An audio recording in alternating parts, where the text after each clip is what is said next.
Hello and welcome to Millads Got Review Season 8 Episode 4, The Last of the Starks.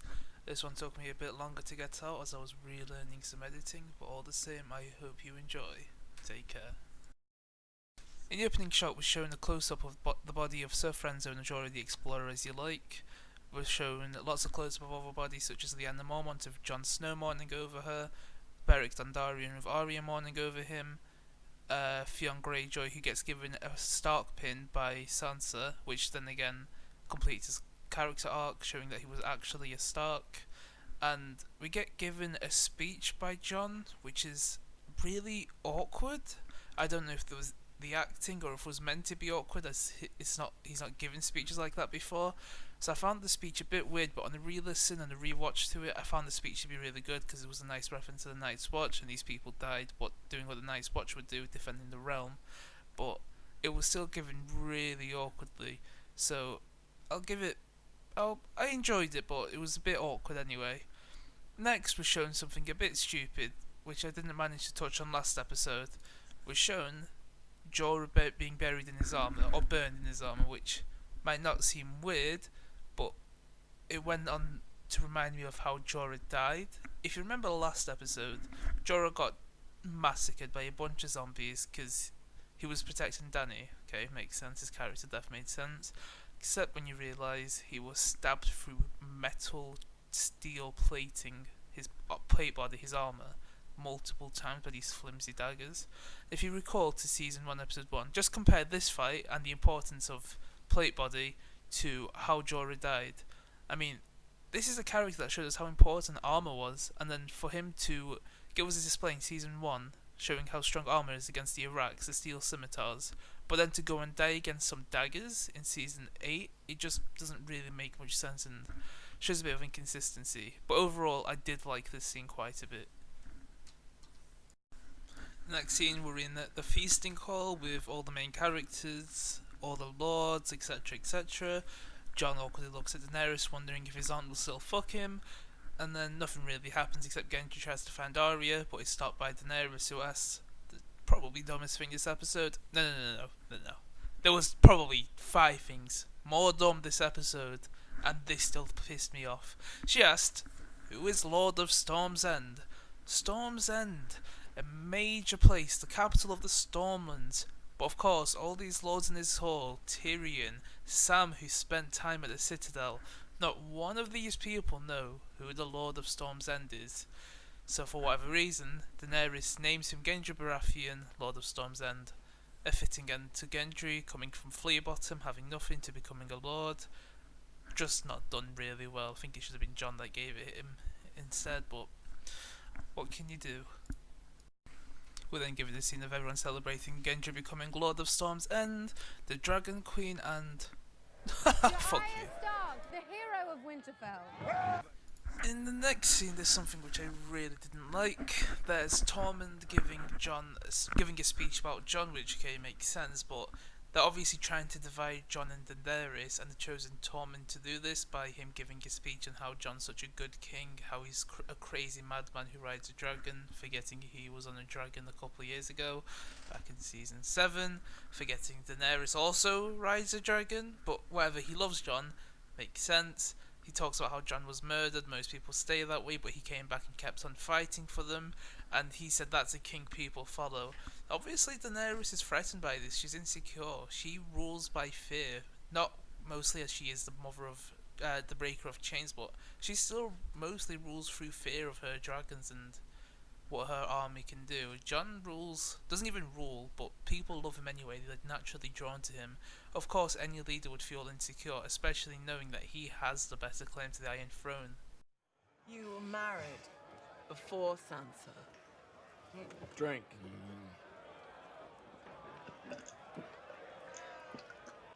Next we get a really odd scene with Brienne, Jaime, Tyrion and Pod playing a drinking game, basically Never Have I Ever, and Brienne says you were married before Sansa, which Tyrion drinks and he gives Jaime a look like, oh you rascal, you shouldn't have told him that, but this is a really big thing for Tyrion. We learned in season 2 in the camp, in the tent with Bronn and Shay, that Tyrion was with a woman, a low-born girl, but Jaime had orchestrated it so he could finally lose his virginity. And when he found out, his father found out, Tywin gave let every man in his camp fuck the girl for about a silver coin. In the books, it's a bit different. In the books, the woman did actually love Tyrion, and Tywin made Jaime lie to Tyrion about what happened, making him believe she was just a whore. This is then revealed to Tyrion at the end of when Jaime releases him, which causes him to kill Tywin. That's the reason he kills him in the books. But for them just to gloss over this, it's something I really dislike. It's a huge part of Tyrion's character. A lot of things he does is because of being married to Tysha when he was a young guy. It's just for them to gloss over it is just really, really bad in my opinion. In the same scene, Brienne was asked, "Is she a virgin?" and then she gets this shocked look on her face. Why? Her name's literally the Maid of Tarth.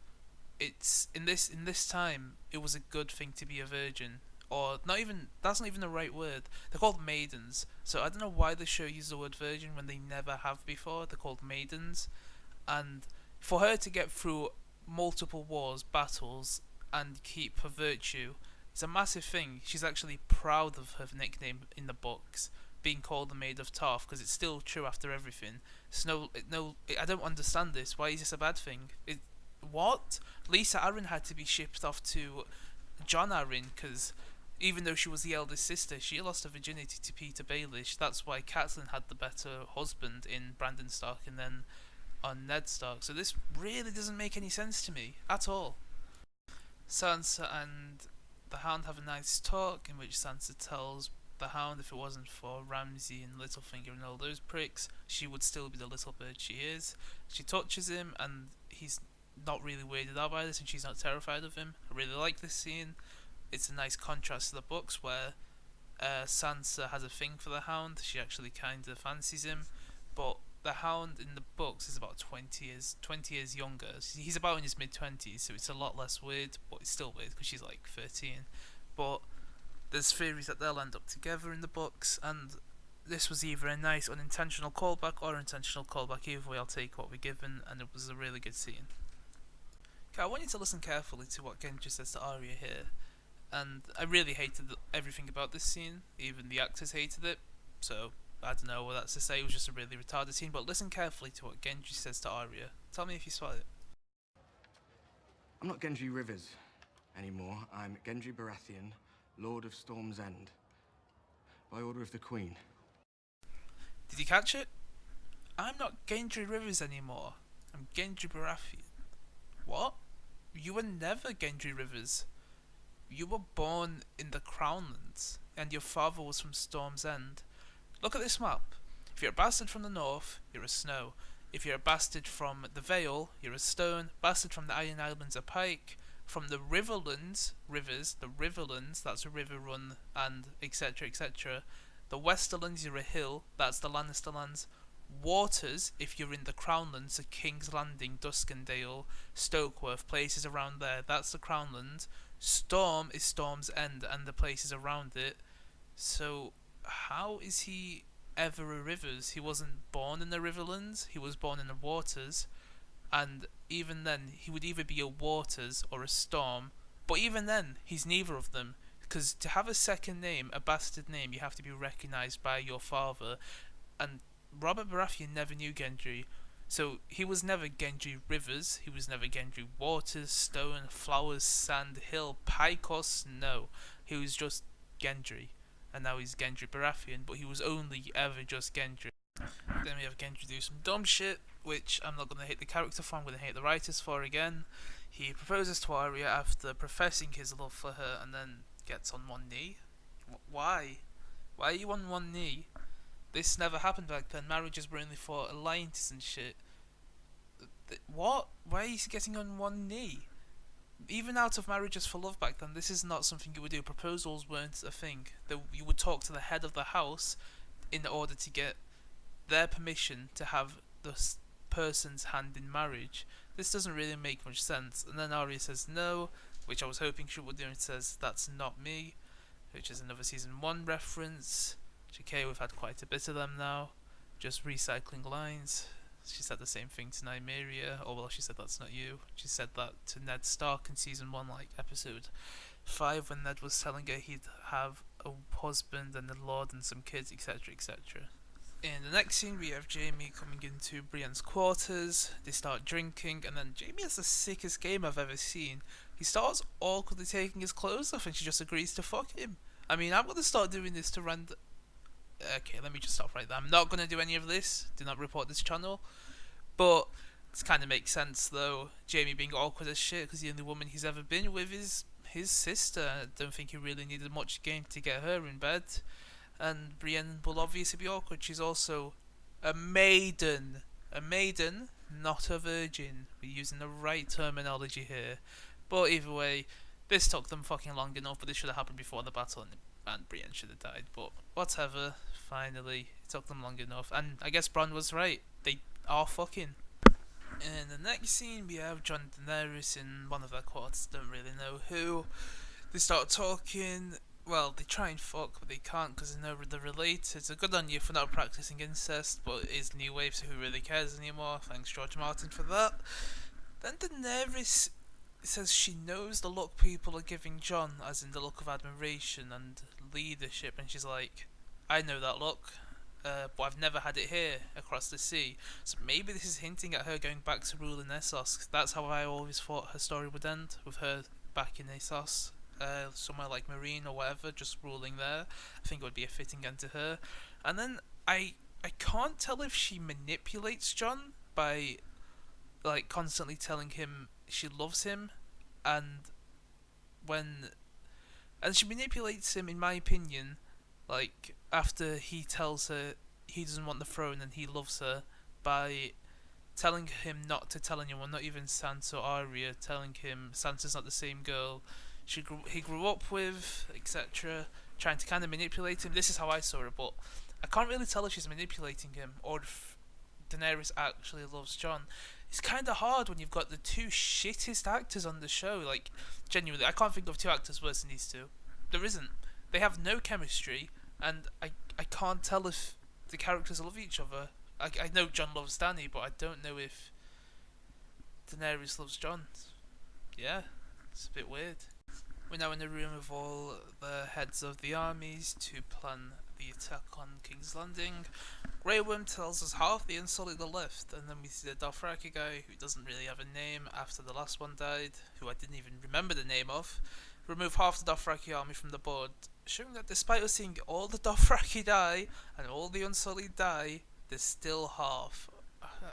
It's just no consequences for actions. Varys shows how many people Cersei has with the Golden Company and says it's evened out. I called this shit 4 years ago. I said they'd do some dumb shit in the show and start having Daenerys make retarded mistakes just so it would be even in the very last season when she fights Cersei. But even I couldn't have predicted that Arya shit. I'm still not over it. Then the new plan is to starve King's Landing, despite this being what they were very much against last season. So I mean, they've done a complete 180 on that. And then Sansa says we should let the men rest after they've just had a massive battle. I agree with this, but Daenerys needs to wave her massive cock and has to fight. And Jon, being as whipped as he is, says whatever my queen demands will do, and so they're going to send a bunch of exhausted men to fight. And then the rest of the plan is have Daenerys fly down, but have Jon ride with the Dothraki. This is basically the same as calling in sick on the day of 9/11. As we know, Viserys dies later on. It's just a bit lucky for Jon, isn't it? Palmer, who said that? In the next scene, we have Jon, Sansa, and Arya. Oh, and Mr. Cripple in the Godswood, with them telling Jon how to don't trust Daenerys, but Jon's like, I've never been a Stark, and Arya just says, but you're my brother, 3 times. And then Jon tells them, or well, has Bran tell them, that he's not a Stark, but instead he's a Targaryen, and we don't get the reaction to this, which was really irritating. And he makes them swear not to tell anyone. And I know Arya would go to the grave with this secret, but we'll find out about Sansa in a bit, you fucking lying piece of Next scene we have Tyrion and Jaime talking about Brienne and how Tyrion has been waiting a long time to make tall jokes. They give a little toast to climbing mountains, and then Sir Bronn of the Blackwater walks in. He comes in with the crossbow, punches Tyrion in the nose after Tyrion talks too much, and then Bronn says, "Why shouldn't he kill you?" He says he's a betting man, and that he still thinks Daenerys will win, and he knows Cersei can't pay up if she's dead. So he brings up, or Tyrion brings up his offer of doubling what Bronn is offered, and Bronn is currently offered Riverrun, the house of the Tullys, the head house of the whole of the Riverlands, even though Edmund Tully's still alive. I don't know where he is, even though he was rescued, but anyway. And then Tyrion offers him Highgarden, which is the head house or the head castle of the whole Reach. So Bronn will just never be accepted here. It doesn't really make much sense. Tyrion should have offered him the twins. In fact, Bronn should have never been offered Riverrun. He should have been offered the twins by Tyrion, which is 2 castles. That makes a lot more sense. But anyway, Bronn accepts Highgarden, and then he shoots the crossbow as a threat, and then reloads it instantly. I mean, why is this crossbow so fast? This is basically a gun. The show has no idea about medieval weapons. The whole point of crossbows is they're slow as fuck to reload. They do a ton of damage. They pierce through shit, but they're slow as fuck to reload. And speaking of the crossbow, how did Bronn even get into this room? Was he just knocking on every single room until he found the Lannister brothers together with a massive crossbow? Like, was he seriously just going around the whole of Winterfell? How did he get into the castle? The castle! This is where they are. How did he get past all these guards, all these armed guards with a massive crossbow? Was he just knocking, "Oh yeah, I'm here to kill the 2 Lannister brothers"? What? It's just bad. It's bad writing. Like, they just put him in for ratings and shit. And we'll know about the ratings about this episode. Hey, D&D, fuck you. Next we have Sansa on the battlements looking at Daenerys flying with her dragons, and Tyrion walks up to her and they have a conversation. More of an argument about Daenerys, and then Sansa clocks that Tyrion fears Daenerys, and Tyrion kind of stutters and says every leader needs to rule through fear, and Sansa just ignores that and says she doesn't want Jon to go down to King's Landing as the men in her family don't do well in the capital. And she's completely right in this. Every Stark ever, Rickard, Brandon, Ned, every Stark who's ever gone down to King's Landing has never come back. They've all died there. All the Northernmen who went down with Ned all died. Jory, the whole not Vanguard, the whole guard, all of them dead. Sansa then breaks the promise Jon made her swear in the same fucking day, and tells Tyrion, what if there's someone else? Someone better? I mean, yeah, they had a close relationship, and she can kind of expect Tyrion to not say anything, but this is the hand of the queen, the hand of the queen, the other person, and then you're saying this other person has a better claim? She really shouldn't have told him, but I guess Sansa's just a bit. Right, so in this scene, you have Jon and Tormund talking farewell, as Tormund tells Jon he's taking the free folk up north, past the wall, I'm pretty sure, as they've had enough of the south, which is their south, and north of the wall is their home. Jon tells him to take Ghost, which really irritated me, as Ghost and Jon are meant to be super close, but because of CGI costs, they opted to take him into the north. I mean, like, this is the one thing that's been there for Jon since the very start. But anyway, we see Jon embrace Gilly and Sam, and we see that Gilly's pregnant. Call that shit in episode 1, and they want to call the kid Jon if it's a boy. This would have been so much more impactful of a scene if this was Jon talking to Gilly after Sam died last episode, with Jon running past him to get to the Night King. He'd be haunted almost at the thought of the kid being named Jon, even though Jon walked past his dad, sacrificing him to get to the Night King. This is all theoretical, of course, but the scene really doesn't really have much impact. As okay, Gilly's pregnant, Sam's having a kid, yay, happy ending. And then Jon does the unthinkable. He looks at Ghost for a few seconds and then walks off. He doesn't even pet him. He doesn't even pet Ghost. Ghost deserves a better runner. Fuck Jon Snow. Fuck Aegon Targaryen. Fuck the writers too. Ghost deserved better, and this is true. You know it.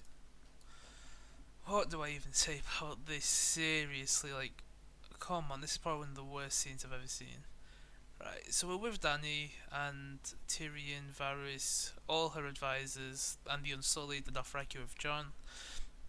Dany's just riding around on Drogon with Rhaegal next to her, high in the sky, with no scouting being done, despite dragons being amazing for scouting as they can fly, and they somehow don't see Euron's fleet.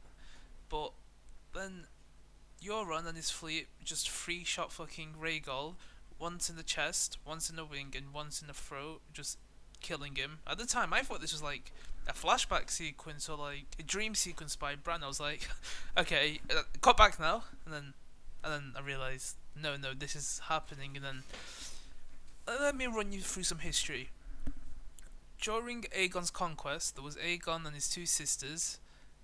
There was three dragons. Balerion the Dread, massive dragon, the biggest of all time, Meraxes and Visenya. Meraxes went down to Dawn to get them to submit, and when Meraxes and the owner, whose name I can't recall off the top of my head, went to Dawn, long story short, they went to the capital at Sunspear, and they got a lucky shot with one scorpion through Meraxes' eye. It was said that the scorpion shots did no damage to the chest or any part of the dragon, as their scales are like crazy strong armor, so they had to get an incredibly lucky shot through the eye to kill Meraxes. This is a massive dragon as well, probably bigger than what Rhaegal is, but even then the scales stay the same. They're meant to be impenetrable. But whatever, Rhaegal dies just like that, and this is what I meant with Jon missing, calling in sick during 9/11. It's basically the same thing. He lucked out incredibly. But let's think about physics. How can a projectile do that much damage going so far up? It would not be able to pierce anything, not even the ships from that range, but it would just stick in. But this is a dragon, it really shouldn't have done anything there. And anyway, so Dany sees Rhaegal die, so she decides to do the next best thing and charge in full frontwards, like after seeing her dragon just fucking die, she just decides to charge in, and conveniently all the heat-seeking missiles now decide to miss, and she lives.